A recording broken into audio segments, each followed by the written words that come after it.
et bienvenue dans cette vidéo qui a pour titre Comment bien débuter une relation en 3 clés. Alors je me présente, je suis Miali Alexandra, je suis la créatrice du site lanouvellemamansolo.fr. C'est un site qui est à la fois pour les personnes qui sont en crise de couple, qui ont besoin de surmonter une rupture ou un divorce. Et c'est aussi un site pour les personnes qui sont dans une démarche de recherche de l'amour à la fois authentique et durable. Alors, pourquoi aujourd'hui je fais cette vidéo? C'est parce que je me suis rendu compte que quand on a la trentaine ou la quarantaine et quand on a été en couple assez longtemps, le jour où on se retrouve célibataire et qu'on réfléchit à retrouver l'amour, on est perdu. On n'a plus de code, on ne sait plus comment bien se comporter, on a perdu la main, on manque de confiance en soi. Et donc l'idée c'est de vous aider à prendre les meilleurs conseils pour réussir un bon début de relation. Alors, la première clé c'est super important parce qu'elle pose les bases de la relation. Et en fait, c'est super simple, il s'agit au début de dire à son partenaire quelles sont ses attentes, ses désirs, ses besoins par rapport à la relation. Alors je sais qu'il y a des personnes qui vont me dire oui, mais si quand tu commences une relation, tu commences à dire moi j'aimerais bien qu'on vive ensemble, j'aimerais bien qu'on fasse un enfant, j'aimerais bien qu'on s'engage, qu'on se paxe, qu'on se marie. Si je lui dis ça, le mec il va s'enfuir. Et ben là je comprends tout à fait, c'est tout à fait normal. Je ne dis pas qu'il faut mettre la pression à la personne qui est en face. Parce qu'effectivement, on ne dit pas des choses pareilles à quelqu'un qu'on a à peine rencontré, qu'on connaît à peine. Par contre, ce qui est important, c'est dans une relation, quand elle commence, c'est de dire moi, voilà comment je suis, voici mes valeurs, moi ce que j'aime dans la vie c'est ça, et ce que j'attends d'une relation, c'est de pouvoir avoir des moments partagés ensemble, c'est de pouvoir se voir régulièrement, c'est de pouvoir construire une relation dans la durée, c'est de pouvoir s'appeler, c'est de pouvoir, pourquoi pas, habiter ensemble un jour, c'est de pouvoir faire un enfant ensemble, c'est de pouvoir faire un voyage ensemble, c'est de pouvoir construire une maison ensemble, etc. etc. L'idée c'est de dire ce que vous attendez de la relation en général, parce que ça pose les bases de la relation. C'est une forme de prérequis, c'est-à-dire que c'est comme un entretien d'embauche.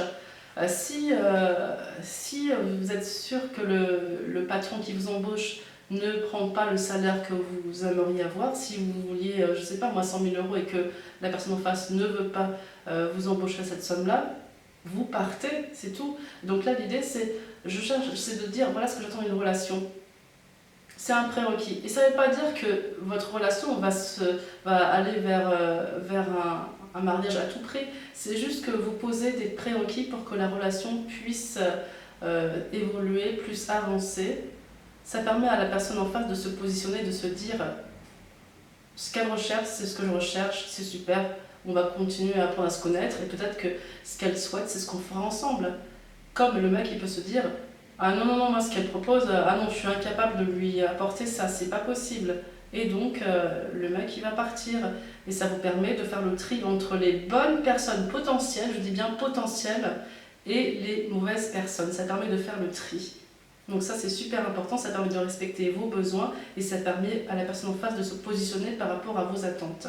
Deuxième règle, c'est toujours dans cette philosophie de s'affirmer, de montrer ce qu'on veut dans la vie, de montrer qu'on est une femme qui assume ses envies. C'est juste dans la relation d'être dans une forme de force de proposition. C'est-à-dire que vous êtes dans une relation, vous n'attendez pas en permanence que le mec vous propose des sorties, des activités. Vous êtes aussi là, vous êtes active et l'idée c'est d'être dans le fait de chercher des idées de sortie, proposer des idées de sortie, l'inviter à des activités qui vous passionnent, l'inviter à des activités que vous aimeriez découvrir avec lui, etc. etc. Donc soyez dans une forme de femme qui entreprend.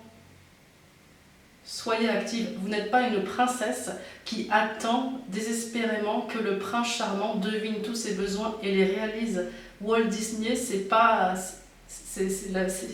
la réalité. Soyez active, donnez de votre personne en cherchant des idées d'activités qui vous passionnent, et ça permet à l'autre de bien vous connaître et ça fait une très belle relation où chacun apporte ses passions, son intérêt. Et ça, c'est une relation équilibrée. Donc allez vers ce type de comportement d'une femme qui agit et qui ne fait pas qu'attendre.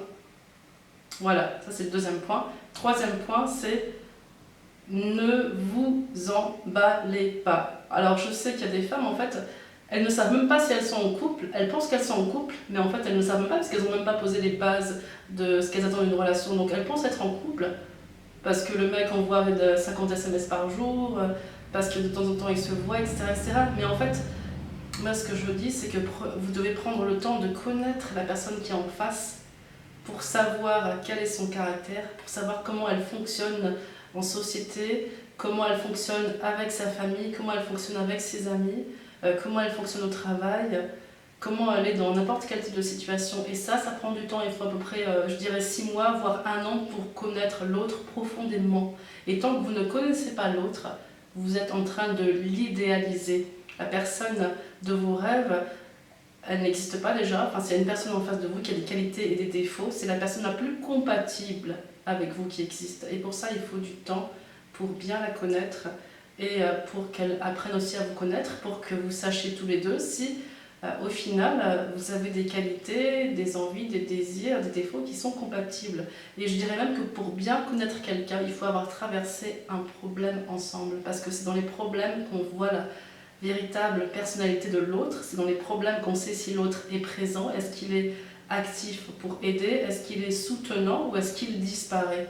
Donc prenez vraiment le temps de connaître l'autre parce que c'est ça qui fait que vous saurez si la personne en face est la personne la plus compatible avec vous.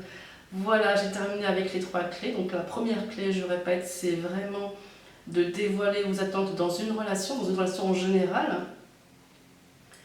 La deuxième clé, c'est de prendre des initiatives dans la relation, proposer des sorties, être dans l'action, ne pas être toujours dans l'attente et l'espérance. Et puis la troisième chose, c'est de prendre le temps. Voilà, j'espère que ces conseils vous ont aidé. J'aimerais bien en tout cas avoir votre feedback. Mettez-moi dans les commentaires si ce contenu vous a plu, si vous avez des questions, des remarques, partagez-les. Merci beaucoup de m'avoir écouté et à très bientôt. Au revoir.